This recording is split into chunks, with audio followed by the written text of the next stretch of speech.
Kevin, pour parler en fait du message que je vais vous présenter. Mais qu'est-ce qui a pu m'emmener ici en fait de Paris pour vous parler? Il y a quelques années, j'étais vraiment un jeune terrible, rebelle. Même parfois, j'allais souvent en garde à vue. Je fumais du cannabis, je buvais de l'alcool, j'étais un enfant grave, vraiment. Et vous voyez, quand quelqu'un m'emmenait en garde à vue, je pensais que c'était la police qui était méchante. Mais en fait, ils sont pas méchants, ils font leur travail, vous voyez. Parce qu'en France, il y a des lois. Et quand on brise une loi, la justice, c'est de payer pour cette loi qui a été brisée. Et le problème, c'était pas la police ou les contrôleurs, mais le problème, c'était moi qui respectais pas la loi. Et j'aimerais vous dire que Dieu, de la même manière, il a établi des lois. Ces lois, c'est par exemple, tu ne mentiras pas, tu aimeras ton prochain, tu ne tueras pas, tu ne convoiteras pas la femme d'un autre. Vous voyez, il a établi des lois et malheureusement, nous tous, les hommes, on les a brisées. On a convoité les femmes avec nos yeux, c'est comme si on était des adultères dans nos cœurs. On a haï notre prochain, c'est comme si on était des meurtriers dans nos cœurs. Vous voyez, on a brisé les lois. Et Dieu, même s'il est bon, même s'il est parfait, il est aussi quelqu'un de juste, vous voyez. Et la justice, c'est de condamner le mal. Le problème dans l'histoire, c'est pas Dieu, mais le problème, c'est nous. Parce que nous, on vit pour nous-mêmes, vous voyez. Et à la fin, Dieu va nous demander des comptes de tout ce qu'on a fait.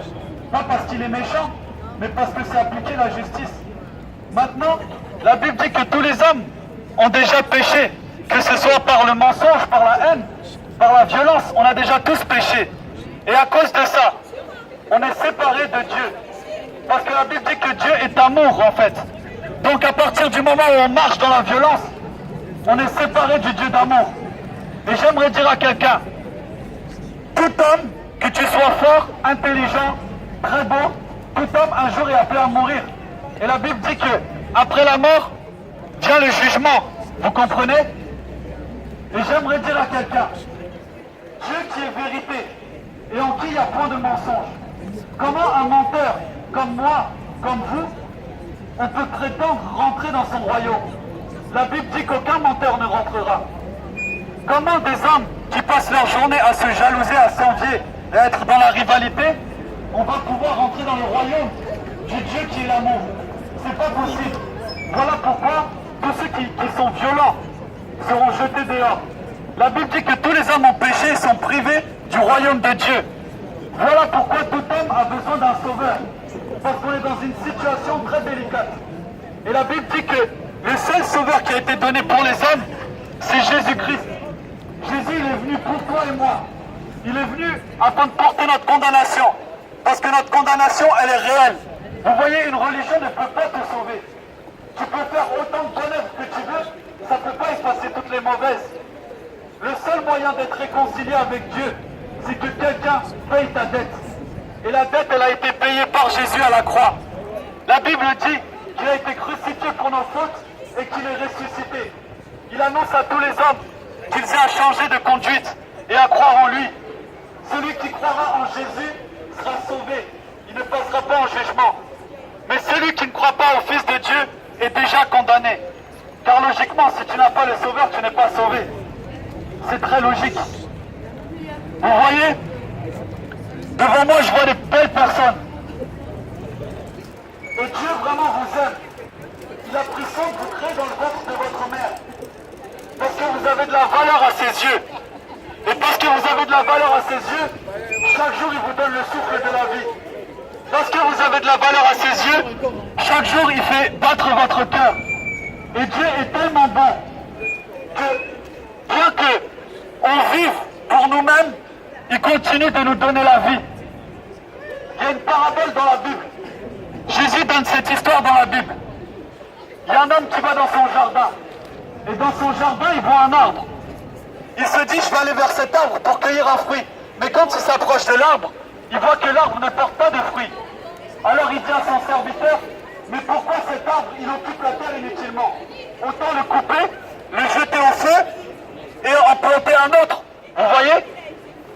Mais son serviteur arrive à côté de lui, il le dit, maître, ne coupe pas cet arbre. Laisse-le encore une année, peut-être que dans une année, il portera du fruit. Mais s'il ne porte pas de fruit, tu le couperas et tu le jetteras au feu. Qu'est-ce que Dieu veut nous enseigner par cette histoire? En fait, l'arbre, c'est toi et moi. Et Dieu, c'est le maître du jardin. Quand il penche son regard sur la terre pour voir les hommes, il s'attend à voir du fruit dans nos vies. Il s'attend à voir du fruit. Mais quand il s'approche de ta vie, est-ce qu'il voit du fruit? Au contraire, il voit des hommes qui vivent pour eux-mêmes. Des hommes qui se moquent de lui. Des hommes qui le négligent et qui le mettent de côté. Des hommes qui vivent chaque jour qu'il lui a donné pour vivre pour eux-mêmes. Alors Dieu, qui est le maître de toutes choses, se dit: pourquoi cet homme, pourquoi cet arbre occupe mon jardin inutilement? Je pourrais très bien le couper, le jeter au feu et en mettre un autre. Mais vous voyez Dieu comme il est bon. Et comme il désire que tous les hommes soient sauvés, il laisse encore du temps aux hommes pour qu'ils se repentent. La Bible dit que Dieu ne tarde pas dans l'accomplissement de ses promesses. Dieu aurait pu juger la terre aujourd'hui. Moi-même, je me suis déjà posé la question. Mais si Dieu nous donne la vie, alors pourquoi il donne la vie aux criminels? Pourquoi il donne la vie aux meurtriers? Si Dieu peut enlever la vie à qui veut, on peut se poser cette question, c'est légitime. Mais en fait, j'ai compris que Dieu ne prend pas plaisir à voir le méchant périr. Il ne prend pas plaisir à voir le meurtrier périr. Dieu prend plaisir à le voir changer de vie et revenir à lui. Voilà pourquoi même si les hommes se moquent de Dieu et l'ignorent, eh bien Dieu chaque jour, il fait preuve de patience. Il laisse un jour de plus à l'homme pour qu'il puisse se réconcilier avec lui avant de passer en jugement. Il lui donne un jour de plus. Tu peux te poser la question, ce matin tu t'es réveillé dans quel but? Est-ce que tu t'es réveillé pour courir après l'argent? Est-ce que tu t'es réveillé simplement pour taper la poitrine en disant « Je suis le patron de mon entreprise » ou est-ce que tu t'es réveillé parce que Dieu t'a fait grâce?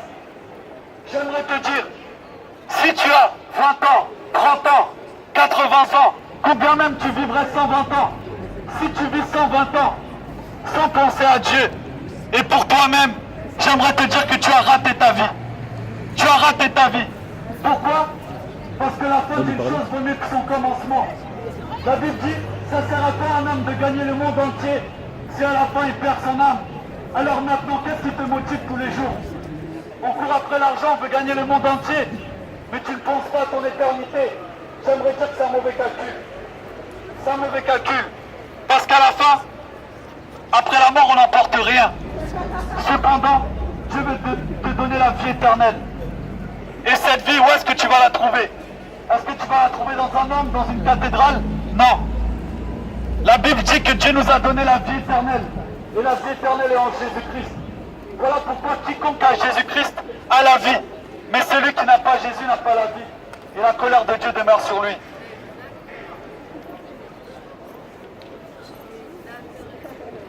Là.